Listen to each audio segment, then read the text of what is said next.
त्याच्यात भर टाकायचं काम देवाचं आहे. देवाने सांगितलंय मी नेमेन तुला. मत्तेचं शुभवर्तमान अध्याय 25 वचन 21. त्याला त्याच्या धन्याने म्हटले, शाब्बास भल्या व विश्वासू दासा, तू थोडक्या गोष्टीत विश्वासू राहिलास, मी तुझी पुष्कळावर नेमणूक करीन. Hallelujah, hallelujah. म्हणजे प्रिय भावांनो आणि बहिणींनो, प्रभू येशूने हा दाखला सांगितला. एक माणूस धनी होता, त्याच्या हाताखाली दास होते. तो बाहेर जायचा होता. त्याने दासांना बोलावलं आणि एकाकडे 5,000 रुपये दिले, दुसऱ्याकडे 2,000 रुपये दिले आणि तिसऱ्याकडे 1,000 रुपये दिले. आणि तो म्हणाला मी परदेशी जात आहे. तो जेव्हा परदेशी गेला, धनी जेव्हा परदेशी गेला, तेव्हा ज्याच्याकडे 5,000 रुपये दिले होते त्याने काय केलं, त्याने व्यवसाय केला, धंदा केला आणि अजून 5,000 रुपये मिळवले. ज्याच्याकडे 2,000 रुपये दिले होते त्याने व्यवसाय केला, धंदा केला आणि अजून 2,000 रुपये मिळवले. ज्याच्याकडे 1,000 रुपये दिले होते त्याने शेतात खणलं आणि 1,000 रुपये ठेवून दिले. जेव्हा धनी परत आला तेव्हा त्याने पहिल्याने सांगितलं की तुम्ही जे 5,000 दिले होते त्याच्यावर मी 5,000 रुपये अजून मिळवलेले आहेत.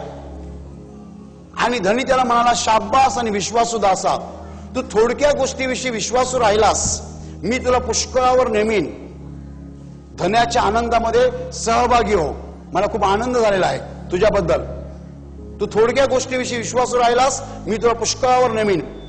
दुसऱ्याने पण तसंच सांगितलं की मी 2,000 रुपये अजून मिळवलेले आहेत. आणि धनी म्हणाला, शाब्बास व विश्वासू दासा, तू थोडक्या गोष्टीविषयी विश्वासू राहिलास, मी तुला पुष्कळावर नेमीन. धन्याच्या आनंदात सहभागी हो. आणि तिसऱ्याने काय म्हटलं की आपण कठोर आहात हे मला माहित आहे आणि म्हणून मी आपले पैसे नेऊन जमिनीत गाडून ठेवले, म्हणजे तुम्ही परत आल्यावर आपले पैसे तुम्हाला परत द्यावेत म्हणून मी गाडून ठेवले होते, सुरक्षित ठेवले होते. आणि असंही तो म्हणाला की आपण जिकडे पेरलं नाही तिकडे मागता. धन्याला राग आला, हे दुष्ट आणि आळशी दासा, मी कठोर आहे जर तुला माहित होतं तर माझे पैसे तू सावकाराकडे ठेवायचे होते, मला व्याजासकट तरी मिळाले असते. तू जमिनीत कशाला ठेवलेस? आणि मग त्याने सांगितलं, याच्याकडनं 1,000 रुपये घ्या आणि ज्याच्याकडे 10,000 रुपये आहेत त्याला द्या. आणि पुढे प्रभू येशू म्हणाला, ज्याच्याजवळ आहे त्याला दिलं जाईल आणि त्याला भरपूर होईल, ज्याच्याजवळ नाही त्याच्याकडे जे काही आहे ते सुद्धा त्याच्याकडनं काढून घेतलं जाईल. Hallelujah, hallelujah. माझ्या प्रिय भावांनो आणि बहिणींनो, काही लोक मोठे होतात, त्यांच्याकडे संपत्ती जास्त होते. काही लोक मोठे अधिकारी होतात, त्यांच्या हाताखाली पुष्कळ माणसं असतात आणि तुमच्या समोर एक कोडं असेल, एक गूढ आहे, हा माणूस कसा वर चालला, कसा वर चालला. हे कोडं आज येशूने उलगडून दाखवलेलं आहे. हे रहस्य येशू शिकवत आहे. तू थोडक्या गोष्टीविषयी विश्वासू राहिलास म्हणून मी तुला पुष्कळावर नेमीन. माझ्या प्रिय भावांनो आणि बहिणींनो, प्रगतीचं हे रहस्य आहे, विकासाचं एक गूढ आहे. काही माणसं मोठी मोठी मोठी मोठी होत जातात किंवा काही माणसं श्रीमंत श्रीमंत श्रीमंत होत जातात कारण ते थोडक्याविषयी विश्वासू असतात. Hallelujah, hallelujah. त्यांना देणारा माणूस नाही तर देव असतो. माणसाने दिलेलं कधीच टिकत नाही, लक्षात ठेवा. आणि देवाने दिलेलं कधी संपत नाही. एक छोटंसं उदाहरण देतो. एक माणूस आहे ज्याला बायको आहे आणि 5 मुलं आहेत. हा माणूस नोकरीला जातो, पगार आणून बायकोच्या हाती देतो आणि बायकोची आणि मुलांची चांगली काळजी घेतो. बायकोला आणि मुलांना अन्नधान्य, कपडे, घर आणि त्यांना जे काही पाहिजे ते तो पुरवतो. तो त्या कुटुंबाची चांगली काळजी घेतो. त्याची बायको आनंदी आहे, मुलं आनंदित आहेत. मुलं म्हणतात आम्हाला चांगले वडील मिळाले, बायको म्हणते मला चांगला नवरा मिळाला.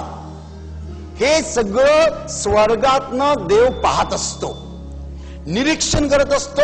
देवाचा कॅमेरा 24 तास चालू असतो.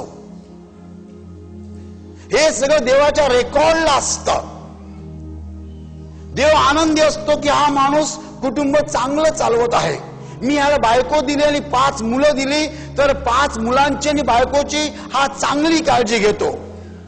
आणि मग काय होतं, एक दिवस गावचे लोक त्याच्याकडे येतात आणि सांगतात, दादा तुम्ही निवडणुकीला उभे राहा आणि तुम्ही आमचे सरपंच व्हा.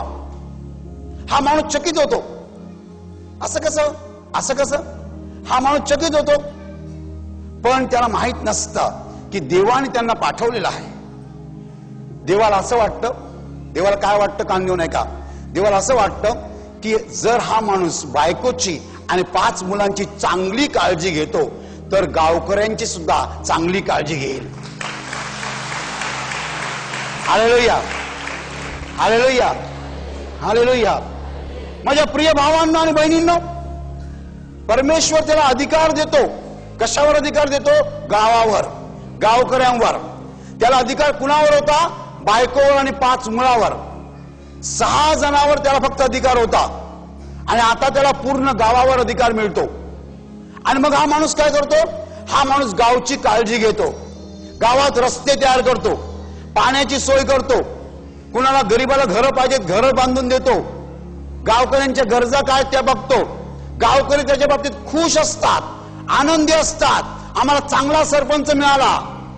स्वर्गातनं देव हे बघत असतो, याला मी एवढा अधिकार दिला फक्त एका गावावर, तर याने गावकऱ्यांची चांगली काळजी घेतली.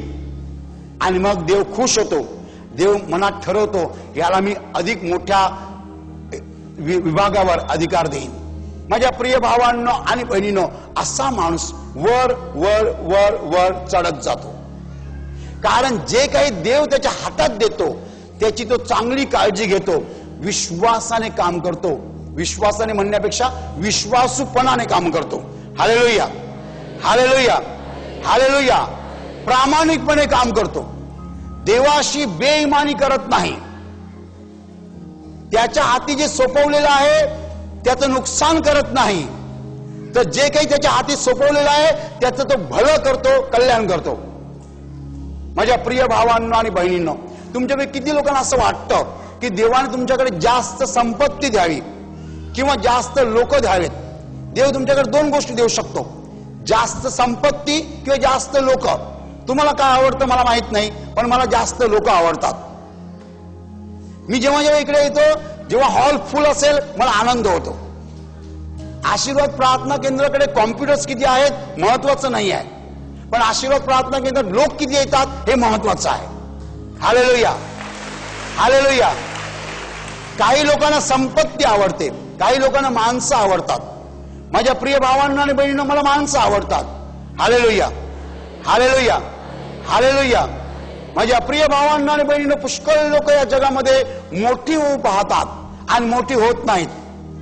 मोठं होण्याचं रहस्य त्यांना सापडत नाहीये. देव कुणाला कधी मोठं करतो हे रहस्य त्याने सांगितलेलं आहे.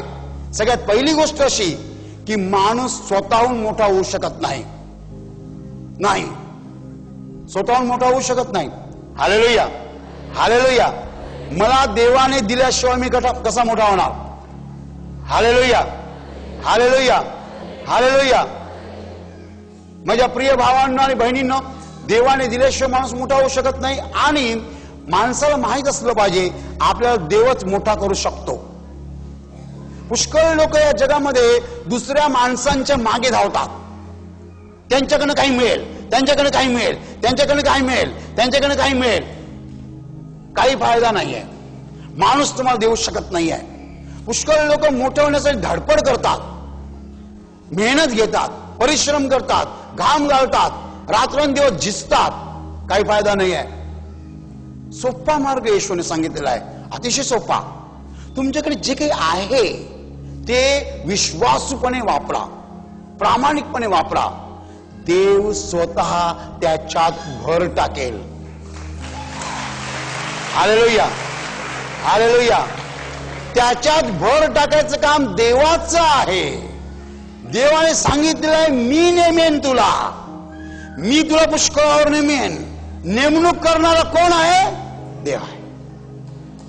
तुम्हाला पटत की नाही मला माहित नाही, पण आज शिकून घ्या, देणारा कोण आहे? एवढी एकच गोष्ट लोक शिकत नाहीत. छोटीशी गोष्ट आहे, शिकणं सोपं नाही. तुम्ही इकडे बोलायला देणारा देव आहे आणि बाहेर जाऊन सांगा अरे मला पाहिजे मला पाहिजे मला पाहिजे मला पाहिजे. ना पैशाच्या मागे धावू नका, माणसाच्या मागे धावू नका, फक्त देवाच्या मागे धावा. हालेलुया.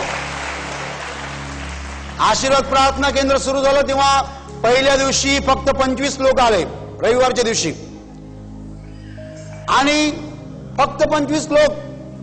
पण मला हे वचन माहित होतं, तू थोडक्या गोष्टीविषयी विश्वास राहिलास मी तुला पुष्कळावर नेमीन. जो थोडक्या गोष्टीविषयी विश्वास असतो त्याला देव पुष्कळावर नेमतो. आम्ही काय केलं, आम्ही 25 लोकांना सोनं समजलं, सोनं. 25 लोकांना चहा दिला, जेवण दिलं, संध्याकाळी पुन्हा चहा दिला, त्यांना 2 प्रवचनं दिली, त्यांच्यासाठी प्रार्थना केली, त्यांच्या साक्षी घेतल्या, त्यांना जायची त्यांची व्यवस्था केली. सगळं स्वर्गातनं देवाने पाहिलं. 25 लोकांची काळजी चांगली घेतलेली आहे. मग देवाने पुढच्या रविवारी किती पाठवले माहितीये? 30. 5 वाढले फक्त. वो भी बहुत होशियार है, जल्दी नहीं बढ़ाता है. Hallelujah hallelujah. ओ 30, 50, 75 जेव्हा वर्ष जेव्हा भरलं तुम्हाला माहिती किती लोक होते? 250. 1 वर्षानंतर किती लोक झाले? 250. आणि आता किती वर्ष होत आहेत माहितीये? जून 2008ला 10 वर्ष होत आहेत. आता 250 नाहीत, 2,500 नाहीत, आता जवळ 10 ते 15,000 लोक 3 दिवसाला असतात. Hallelujah hallelujah. पण मी वचन विसरलेलो नाही आहे. ते वचन मी उराशी बाळगलेलं आहे. माझ्या हृदयात ते वचन मी जपून ठेवलेलं आहे. कोणतं वचन? तू थोडक्या गोष्टीविषयी विश्वासू राहिलास तुला मी येशू म्हणतो मी पुष्कळावर नेमेन. Hallelujah hallelujah. तुम्हाला पुष्कळावर देवाने नेमावं अशी इच्छा आहे का? येशू असं नाही म्हणाला तू जा आणि तिकडे बाहेर लोकांना गोळा करून आण की पैसे गोळा कर. जे तुझ्याकडे दिलेलं आहे ते चांगल्या तऱ्हेने विश्वासूपणे वापर. Hallelujah hallelujah hallelujah. मी नेहमी उदाहरण देतो, जेव्हा नवरा आपला सगळा पगार बायकोच्या हातात देतो तेव्हा त्याचा पगार वाढत जातो आणि त्याला प्रमोशन मिळत जातं. जेव्हा नवरा 5,000 पगार घेतो, 4,500 रुपये पगार दारूमध्ये आणि मौज मजा करण्यामध्ये वापरतो आणि बायकोच्या हातात फक्त 500 देतो, तेव्हा त्याची नोकरी कधी जाईल सांगता येत नाही. माझ्या प्रिय भावांना आणि बहिणींनो, हा सुवर्ण नियम मला पूर्वीपासून माहित होता. 1981 साली मी कॉलेजला लेक्चरर म्हणून कामाला लागलो. त्यावेळी माझं वय 21 वर्ष होतं आणि मी 11वीला आणि 12वीला शिकवायचो. आणि 11वीला आणि 12वीला शिकवत असताना मी अतिशय प्रामाणिकपणे काम केलं. मी दांड्या मारल्या नाहीत. मला जेवढं ज्ञान देता आलं तेवढं मी विद्यार्थ्यांना दिलं. मी माझ्या नोकरीशी प्रामाणिक राहिलो. देवाने दिलेलं काम मी प्रामाणिकपणे केलं. 1985 ला मी CA पास झालो आणि देवाने मला सिनियर कॉलेजमध्ये घेतलं. तिथे मी 13वीला शिकवत होतो, FY BCom, मग SY BCom, मग TY BCom, मग त्याच कॉलेजमध्ये मी हेड ऑफ द डिपार्टमेंट झालो. मी माझं काम चांगलं करत होतो, देव माझ्याविषयी आनंदी होता. आणि मग देवाने मला अजून वर घेतलं आणि मी MCOM ला शिकवायला लागलो. माझ्या प्रिय भावांनो आणि बहिणींनो, मी जेव्हा शिकवत होतो तेव्हा माझं ध्येय होतं की एक दिवस मी ऑक्सफर्ड विद्यापीठामध्ये लेक्चरर होणार. Hallelujah hallelujah. जर तुम्हाला दिलेलं काम आहे ते तुम्ही प्रामाणिकपणे करत असाल तर तुम्हाला इकडे तिकडे धावपळ करायची गरज नाही आहे. देव स्वतः तुम्हाला पुष्कळावर नेमेल. Hallelujah hallelujah hallelujah. पण जर तुम्ही ते काम चांगल्या प्रकारे करत नसाल, तुमच्याकडे जे काही देवाने सोपवलेलं आहे ते जर तुम्ही नीट वापरत नसाल, योग्य तऱ्हेने वापरत नसाल, तर देव ते काढून घेईल. Hallelujah hallelujah hallelujah. काही माणसं अशी मजबूत असतात, त्यांच्या स्नायूमध्ये ताकद असते. ही ताकद 2 प्रकारे वापरता येते. चांगल्या प्रकारे किंवा वाईट प्रकारे. चांगल्या प्रकारे वापरायची असेल, कुणाला लंगड्याला पांगळ्याला नेण्यासाठी वापरता येईल, आजारी माणसाला उचलण्यासाठी वापरता येईल, गरीबाला मदत करण्यासाठी वापरता येईल. आणि वाईटासाठी जो दिसेल त्याला मारायचं. गाडीमध्ये उभा आहे, ताकद आहे ना, बोलणार कोण ना. माझ्या प्रिय भावांना आणि बहिणीनो, मग देवी ताकद काढून घेतो. कधी विसरू नका, हा सुवर्ण नियम. देणारा देव आहे. देणारा कोण आहे? देव आहे. Hallelujah, hallelujah. मी तुम्हाला ताकदीचं उदाहरण दिलं, पैशाचं उदाहरण. पैशाचा अतिशय वाईट उपयोग मी तुम्हाला सांगतो, अतिशय वाईट उपयोग. दारू पिण्यापेक्षा भयानक उपयोग. काही लोकांकडे असा पैसा असतो, ते पैसा देऊन शत्रूला मारायला लावतात. अतिशय दुष्टपणा. पैशाचा जर कोणी असा वापर केला, भयंकर शाप त्याच्या जीवनावर येणार. माझ्या प्रिय भावांना आणि बहिणींनो, तुमच्याकडे पैसा आहे, देवाने दिलेला आहे, चांगला वापर करा. दान द्या, गरीबाला मदत करा, विधवांना मदत करा, अनाथांना मदत करा. पैशाचा चांगला वापर करा. ताकद आहे, चांगला वापर करा, मारायला वापरू नका. आणि मग दुसरं काय आहे? बुद्धी. पुष्कळ लोकांनी बुद्धीचा गैरवापर केलेला आहे. पुष्कळ लोक बुद्धीच्या द्वारे दुसऱ्यांना फसवतात. तुम्हाला माहिती आहे, मुंबईला हे प्रकार नेहमी घडतात. काय झालं? बाहेरची नोकरी पाहिजे, वा, दुबईला जायचंय, काय नाही, फक्त 25,000 भरा. 25,000 भरा, 2 महिन्याच्या आत तुम्हाला मी पाठवतो बाहेर. मला एक मस्त विनोद आठवतो, जोक आठवतो. काय झालं, एकदा मला भेटायला माणसं आली. एक माणूस आला, त्याच्याबरोबर तरुण मुलगा होता, त्याच्याबरोबर त्याची आई होती. आणि त्याने सांगितलं की ब्रदर, काय सांगायचं, माझ्या मुलाला त्या एजंटने फसवलं. म्हणजे काय झालं, याला बाहेर पाठवणार सांगितलं, पैसे घेतले आणि बाहेर पाठवलं नाही. म्हणजे केवढे पैसे घेतले? 65,000, 65,000. म्हणजे नाव काय त्या एजंटचं? त्याने मला नाव सांगितलं. आपण एक नाव घेऊ, समजा सुनील. सुनीलने फसवलं. म्हणलं ठीक आहे, आता काय करायचं? म्हटलं आता आपण देवाकडे प्रार्थना करूया, देव कुठून तरी तुम्हाला पैसे देईल. प्रार्थना झाली आणि ते निघून गेले. 2-4 माणसं अजून गेली. नंतर एक तरुण मुलगा आला आणि तो मला म्हणतो, बरोबर मला एजंटने फसवलं. म्हणजे काय झालं? बाहेर पाठवतो सांगितलं आणि पाठवलंच नाही. म्हणजे किती रुपयाला फसवलं?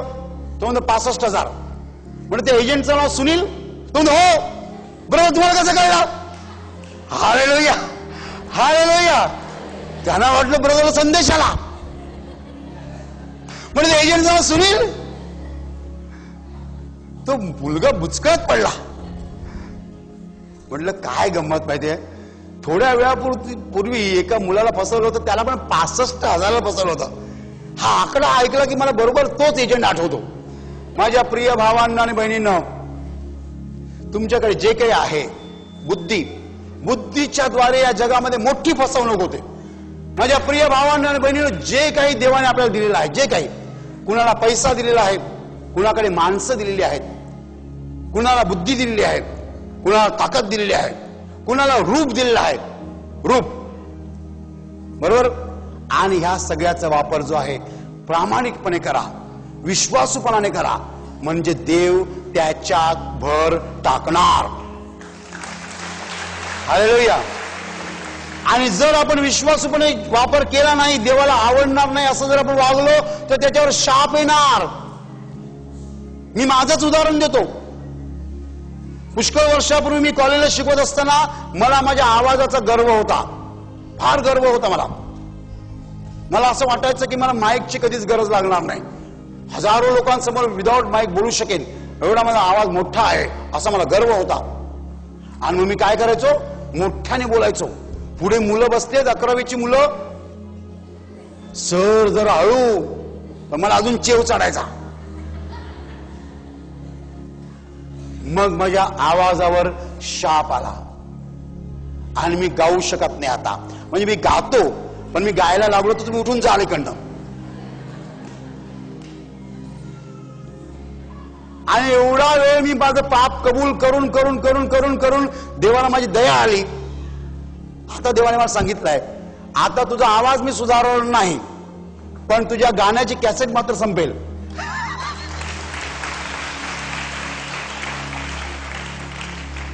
देवाचं काम लई मजेदार असतं. देवाला मी विचारलं, माझा आवाज आता गोड होणार का? मी एवढा पश्चाताप केला ना, मी पाप कबूल केलं ना, आता माझा आवाज गोड करशील ना? देव म्हणतो मग काय करशील? तू गाणं बोल, गाणी बोल, कॅसेट रेकॉर्ड कर, तुझ्या कॅसेट हजारोने संपतील.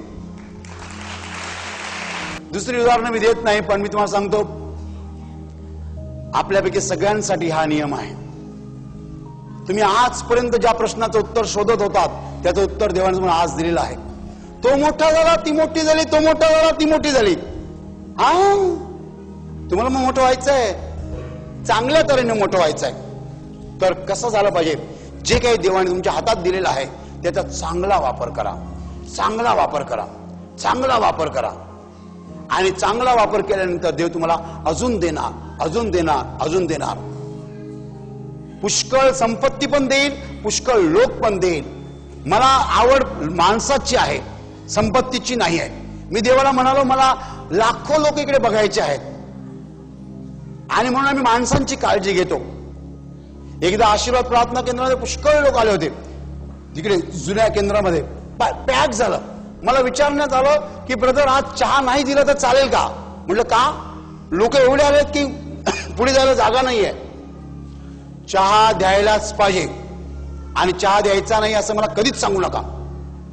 Hallelujah, hallelujah, hallelujah, hallelujah. माझ्या प्रिय भावांनो आणि बहिणींनो, जे काही देवाने आपल्याला दिलेलं आहे ते जर आपण विश्वासूपणे वापरलं तर देव त्याच्यात भर घालणार आणि देव आपल्याला पुष्कळावर नेमणार. कोण नेमणार? देव नेमणार आणि पुष्कळावर नेमणार. ते वाढत जाणार, वाढत जाणार, वाढत जाणार आणि वाढत जाणार. Hallelujah, hallelujah, hallelujah. आणि आता तुमचे डोळे मिटा आणि तुमच्या शरीराच्या ज्या भागाला आजार आहे त्या भागावर हात ठेवा. विश्वासाने हात ठेवा. तुमच्या शरीरातील प्रत्येक आजार प्रभू येशूच्या पवित्र नावात नष्ट हो. तुमच्या जीवनातील प्रत्येक दुःख प्रभू येशूच्या पवित्र नावात नष्ट हो. आणि तुमच्यावर आणि तुमच्या कुटुंबावर प्रभू येशूचे महान आशीर्वाद होत. धन्यवाद.